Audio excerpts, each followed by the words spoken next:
Sorry sir, गलती से मेरा सामान गिर गया, मैं कुछ ज्यादा जल्दी में अभी। ये लीजिए डॉक्टर साहब, 6 लाख रुपए का इंतजाम हो गया। क्या 6 लाख रुपए? लेकिन मैंने तो आपको 15 लाख रुपए बताए थे ना आपकी माँ के इलाज के लिए। डॉक्टर साहब मैं समझ रही हूँ, धीरे धीरे मैं और पैसों का भी इंतजाम कर दूंगी। अभी इतने पैसों में ऑपरेशन स्टार्ट कर दीजिए ना। देखिए वो बात आपकी ठीक है, लेकिन इतने पैसों में इलाज नहीं हो पाएगा। मैंने आपको पहले भी बताया था यार, एक मैं ही नहीं हूँ डॉक्टर जो आपकी माँ का इलाज करेगा। मेरे अलावा और भी बहुत सारे डॉक्टर होते हैं जो कि आते हैं यहाँ पे, उनकी फ़ीस होती है, उसके अलावा दवाइयों का खर्चा है। और अगर आप यही सब चीज़ बाहर जाकर किसी दूसरे हॉस्पिटल में करवाओगे ना तो 15 लाख क्या, उससे भी कहीं ज़्यादा पैसे लगेंगे आपके। मैंने तो फिर भी आपके ऊपर थोड़ा बहुत रहम खाकर 15 लाख रुपए में ये सब करने के लिए हाँ कर दिया। देखिए इससे कम में नहीं हो पाएगा। वैसे एक बात बताइए, ये इतने सारे पैसे आप लाई कहाँ से हो? क्या करती, चोरी कर कर लाए। कोई बैंक से अपने पैसे निकाल कर ला रहा था, उससे चुरा कर भाग गई मैं। पुलिस भी मेरे पीछे भाग रही थी, कैसे ना कैसे जान बचा कर आई हूँ। बस मुझे मेरी माँ ठीक चाहिए। क्या चोरी कर कर? लेकिन ये सब चीज़ें तो गलत है ना। क्या करूँ, मेरे पास उतने पैसे हैं नहीं। अब देखिए ना, वहाँ पर मेरे भैया बैठे हैं और वो भी अपाहिज हैं। अब पहले तो भैया पैसे कमा कर ले आते थे, पर अब कौन करेगा। अब तो सब कुछ मुझे ही करना पड़ता है ना। और मैं उतनी पढ़ी लिखी भी नहीं हूँ कि मैं इतने ज़्यादा पैसे कमा पाऊँ, और अभी तो उतना टाइम भी नहीं है कि मैं जोड़ पाऊँ कुछ पैसे। इसीलिए चोरी का सहारा ही लेना पड़ा। मुझे नहीं पता, मेरे लिए सबसे ऊपर मेरी माँ है और मुझे अपनी माँ को ठीक करवाना है जल्दी से जल्दी। मजबूरी है, क्या ही कर सकते हैं। चलिए कोई बात नहीं, अब क्या ही करूँ मैं। लाइए वो पैसे दीजिए। भैया अब कैसी तबीयत है आपकी? बहन तबीयत तो मेरी सही है, मैं चलने की कोशिश कर रहा हूँ पर चल नहीं पा रहा। और मुझे तो माँ की चिंता हो रही है, पता नहीं कैसे सही होंगी। कोई बात नहीं भैया, माँ भी जल्दी ठीक हो जाएगी, बस आप जल्दी से ठीक हो जाइए अब। ठीक है, मुझे भी अच्छा नहीं लगता, मेरी बहन बाहर काम कर रही है और मैं यहाँ बैठ कर खा रहा हूँ। तो क्या हो गया भैया, आप भी तो कमाते थे ना घर के लिए, अब मैंने कमा लिया तो कौन सी गलत बात है। हाँ ये चीज़ गलत है कि मैं चोरी करके पैसे ला रही हूँ, पर आप भी जानते हैं ना मेरे पास और कोई चारा नहीं है। बट मैंने एक चीज़ सोच रखी है, एक बार एक बुरा वक्त गुजर जाए ना, उसके बाद अच्छे से पैसे कमाऊंगी और जिन जिन के पैसे चोरी किए ना उन्हें सूद समेत वापस करके आऊँगी। चल तू माँ से बात कर ले, सुबह से पूछ रही थी मेरी बेटी कहाँ है। हाँ हाँ मैं जाती हूँ। माँ माँ उठिए ना। आ गई बेटा तू? माँ कैसी है तबीयत अब आपकी? पहले से ठीक है बेटा। अच्छा, और खाने को लाई कुछ बेटा तू? अभी तो डॉक्टर साहब को पैसे देने आई थी। हाँ मैंने सुना बेटा, तू पैसे देने की बात कर रही थी कि तूने 6 लाख दिए हैं। पर बेटा ये चोरी चकारी गलत बात है, ये चोरी करना आगे को तुझे भारी पड़ जाएगा। माँ मैं समझ रही हूँ चोरी करना गलत है, पर खुद समझिए ना मैं इस समय कर भी क्या सकती हूँ। अब भैया की भी वो हालत है और आप भी ऐसे बिस्तर पर हैं, तो कमाने वाला भी कोई नहीं है, और अभी तक मेरी उतनी पढ़ाई हुई भी नहीं है कि मैं कोई अच्छी नौकरी कर पाऊँ। और आप तो जानती है डॉक्टर साहब ने कहा कि जल्द से जल्द आपको ऑपरेशन कराना पड़ेगा, और जल्द से जल्द पैसे कमाने का बस एक यही ज़रिया है कि मैं चोरी करूँ, 2 नंबर का काम करूँ, उसके अलावा तो कोई ज़रिया नहीं है। डॉक्टर साहब बता रहे थे कि 16-17 लाख रुपए लगेंगे मुझे ठीक होने में। बेटा तू कितना सोचती है मेरे बारे में, मत करना मेरे लिए ये सब बेटा। एक दिन बिस्तर पे पड़े पड़े यूं ही दुनिया से चली जाऊंगी मैं। माँ ऐसा मत बोलिए, कैसी बातें कर रही हैं आप? कितनी मेहनत कर रही हूँ आपको ठीक करने के लिए, पर अगर आप ही ऐसे सोचेंगे तो कैसे चलेगा। और ज़्यादा कुछ नहीं है, आप और भैया बहुत जल्दी ठीक हो जाओगे। मैं कह रही हूँ ना, बस कुछ दिन की बात और है, उसके बाद मैं डॉक्टर साहब को सारे पैसे दे दूँगी। वैसे भी धीरे धीरे कर कर पैसे तो दे ही रही हूँ मैं उन्हें, आप चिंता मत करो। आप और भैया ना बहुत जल्दी ठीक हो जाओगे और फिर हम पहले की तरह ही रहेंगे। कितनी खुशी खुशी रहते थे ना हम पहले। चल कोई बात नहीं बेटा, जा बच्चा तू भी खाना खा ले। देखिए आपकी माँ के ऑपरेशन के लिए भी 9 लाख रुपए बाकी है जो आप मेरे को दोगी। उसके अलावा भी 3-4 लाख रुपए और एक्स्ट्रा लगेंगे, क्योंकि आपको तो पता ही है ना, हॉस्पिटल के दवाइयों में, डॉक्टर की फीस वगैरह में बहुत पैसे लग जाते हैं। अब 9 लाख रुपए तो खाली एक बोलने की बात है। अब जब इलाज स्टार्ट होगा तो हमें थोड़ी ना पता है कि कितने पैसे एक्स्ट्रा लगेंगे कितने नहीं। जी डॉक्टर साहब, 6 लाख तो मैंने आपको दे दिए, अब बाकी के जो भी पैसे बचे धीरे धीरे करके सब ला दूंगी। बस आप जल्दी से मेरी माँ और मेरे भैया को ठीक कर दो। अच्छा ठीक है, आप एक काम करिए, आप घबराइए मत, आप अभी यहाँ से जाइए और जितना भी आपसे पैसे बन पाते हैं आप वो सारे लाकर मेरे को दे दीजिए। उससे क्या है कि हम आपकी माँ का ऑपरेशन स्टार्ट कर देंगे। ठीक है डॉक्टर साहब, मैं चलती हूँ। ठीक है बेटा, जा तू ख्याल रखना अपना। ठीक है डॉक्टर साहब, मैं चलती हूँ। माँ का खाना किसी के हाथ भिजवा दूंगी। क्यों, आप किसके यहाँ चली चोरी करने? नहीं नहीं, ऐसा कुछ नहीं है। वो कुछ पैसे ना मैंने अपने दोस्त से उधार मांगे थे, 3 लाख रुपए। तो उसने कहा था कि कुछ घंटों बाद आ जाना, शायद मिल जाए। तो देखती हूँ, अब अगर पैसे मिलते हैं तो आपको लाकर दे दूंगी। देखिए, हमारी हालत देख के ना थोड़ा बहुत तरस तो मेरे को भी आता है, लेकिन मैं भी क्या कर सकता हूँ, मैं भी एक डॉक्टर हूँ। अब मेरे से जितना बन पड़ रहा है मैं उतना कर रहा हूँ। बाकी तुम्हारी माँ की मैं यही चाहता हूँ कि हालत जल्दी ठीक हो जाए और तुम्हें ये सब ना करना पड़े। अब क्या ही करना तरस खाकर। तरस तो मुझे अपनी माँ की हालत पे आ रहा है। देखिए ना कैसी हालत हो गई है उनकी। बस मैं चाहती हूँ मेरी माँ जल्द से जल्द ठीक हो जाए, और मेरे भैया भी। देखिए मेरे भैया का भी एक पैर खराब हो गया इस एक्सीडेंट में, अपाहिज हो गए। और मेरी माँ तो बिस्तर पर आ गई है। मुझे बस जल्द से जल्द ना इन दोनों को ठीक करना है और घर वापस लेकर जाना है। चलिए ठीक है, आराम से जाना। जी सर। देखा माँ जी, आपकी बेटी आपके लिए कितना सोचती है। पैसे लाई है वो भी चोरी करके। अब उठ जाइए, और कितना ड्रामा करोगी बीमार होने का। चली गई है वो।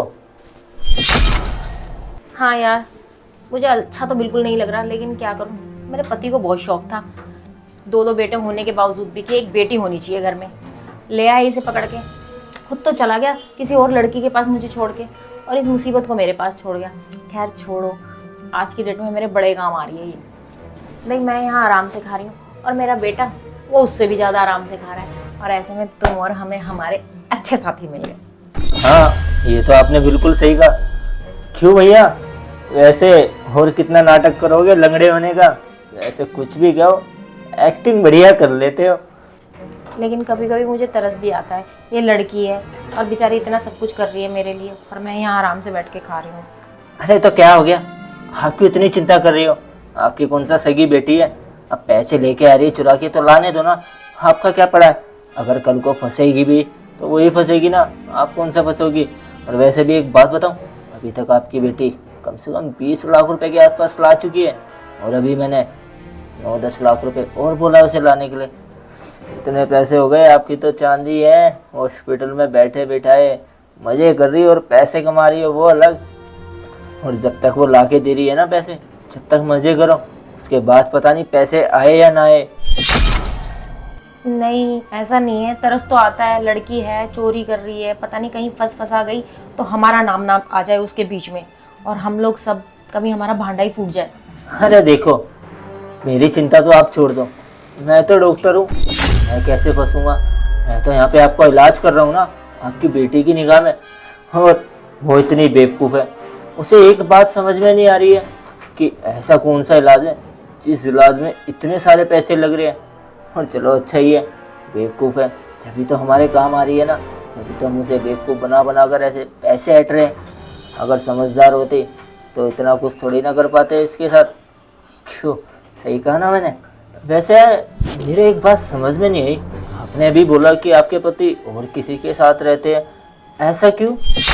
अरे यार, मेरे पति की तो तुम बात ही मत करो। वो साला दारू पीता था, और दारू पी के किसी और औरत को कर लिया उसने बाहर, और वहाँ उसके साथ मजे से रहता है, और मुझे छोड़ गया, और ऊपर से इस लड़की को भी छोड़ गया।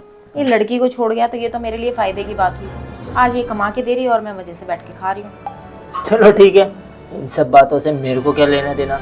वैसे भी मेरे लिए तो इतना काफ़ी है कि हमारे पति ने इस अनाथ को उठा के रखा था, और आज ये मेरे काम आ रही है। इसी के ज़रिए हम ये सब पैसे ही तो कमा पा रहे हैं। वैसे मैंने सोच रखा था कि मैं कुछ पैसे जोड़ लूँगी और उसके बाद पैसे इकट्ठे करके और मैं यहाँ से भाग जाऊँगी, इसको यहीं पर ही छोड़कर। डॉक्टर साहब, वो अपना इलाज करवाना था। तुम कौन हो भाई? डॉक्टर साहब, वो सिर दर्द हो रही है बहुत ज़्यादा और उल्टियाँ भी आ रही है और पूरा शरीर ठंडा पड़ चुका है, शायद बुखार हो गया बहुत ज़्यादा, समझ नहीं आ रहा, इसीलिए आपके क्लिनिक के बारे में सुना था, पास में है तो इसीलिए आ गया। है यार, इसे तो सच में बीमारी है और इसके तो सिर दर्द बुखार पता नहीं क्या क्या हो रहा है। अगर मैंने इसे कोई दवाई वगैरह दे दी तो एक खाना कोई ठीक होने की जगह और ज़्यादा ना बिगड़ जाए, पता चले कि कल को हमारा ये नकली क्लिनिक ही बंद हो जाए और हम फंस जाए। एक काम करता हूँ, इसे बाद में आने के लिए बोल देता हूँ। हाँ, यही सही रहेगा। देखिए, आप एक काम करिए कि जो मेन डॉक्टर है ना वो भी आए नहीं है, वो छुट्टी पर है, तो वो 2-3 दिन बाद आएंगे। आप एक काम करिए, या तो आप 2-3 दिन बाद आ जाइए, नहीं तो यहीं पास में एक नया क्लिनिक है, आप वहाँ पे चले जाइए। वहाँ जाकर बस हमारा नाम ले देना कि यहाँ से आए हैं, तो आपका जो भी परेशानी है दवाई वगैरह वो अच्छे से दे देंगे। मैं यहाँ पे क्या है ना, मैं यहाँ पे कंपाउंडर का काम करता हूँ, तो बस इसीलिए इनका हाल चाल पूछ रहा था। एक्चुअली मुझे बीमारी नहीं थी, बात कुछ हो रहा है। वो मेरा एक भाई है ना, मतलब वो मेरे पे जान छिड़कता है, बहुत प्यार करता है मुझसे, तो मैं चाहता हूँ कि मैं लंगड़े होने का नाटक करूँ और फिर वो ना कहीं से भी पैसे लाकर मुझे देगा, मतलब मेरे लिए कमाएगा ना, मैं तो फ्री पे बैठ के खाऊंगा। बस आप मेरा साथ दे देना, उसके सामने बोल देना कि मैं सच में बहुत बीमार हूँ और मेरी कोई बीमारियाँ बता देना बहुत सारी, उसे किसी बीमारी हो गई है, फिर आधे पैसे ना आपको भी दूंगा। वो मेरे से इतना प्यार करता है कि चोरी वोरी करने तक आ जाएगा वो। बकवास मत कर, ये सब करने के लिए मैं बिल्कुल भी तैयार नहीं हूँ। तुम्हें पता भी है, डॉक्टर भगवान का रूप होता है, और अगर डॉक्टर ये सब करने लगा तो जनता पे, लोगों पे उनका क्या प्रभाव पड़ेगा, क्या सोचेंगे वो हमारे बारे में। मैं ऐसा कुछ भी नहीं करूँगा। डॉक्टर साहब, इतना भी नहीं कर सकते क्या? नाटक ही तो करना है, आधे से ज़्यादा पैसे दे दूंगा आपको उसमें। अरे सही तो ऑफर दे रहा है वो, कर लेना। मेरे साथ कौन सा तू अनोखा काम कर रहा है, मेरे साथ भी तो यही कर रहा है। पागल हो गई हो क्या? ये भी तो हो सकता है ना कि वो हमें फंसाना चाहता हो, ये सब उसकी एक टेक्निक हो, चाल हो कोई मेरे को अपने जाल में फंसाने की। तुम नहीं जानते ही नहीं, बहुत तेज होते हैं ये। देखो, मैं ऐसा वैसा कुछ भी नहीं करूँगा, तुम्हें बोल दिया ना, तुम जा सकते हो यहाँ से। और इन आंटी को तो मैं जानता हूँ पहले से। क्या? अबे ये तो तेरा जानने वाला निकला। कौन है ये? तू जानती है कैसे? अच्छा एक बात बताओ, तुम कैसे जानते हो इसे? ये इनकी बेटी तो मेरी कॉलेज की दोस्त है। वो सेठ, ये तो तेरी बेटी का क्लासमेट निकला। अगर इसने हमें यहाँ पहचान ले ऐसे, हमारा तो भांडा फूट जाएगा। क्या बकवास कर रहे हो? मेरी बेटी को तो मैंने 4th क्लास के बाद पढ़ाया ही नहीं है, उसका क्लासमेट कहाँ से आ गया? कहीं ऐसा तो नहीं है ये कोई पुलिस वाला है, यहाँ पे छापा मारने आया है और इसीलिए ये बहाने मार रहा है कि तेरी बेटी का क्लासमेट है।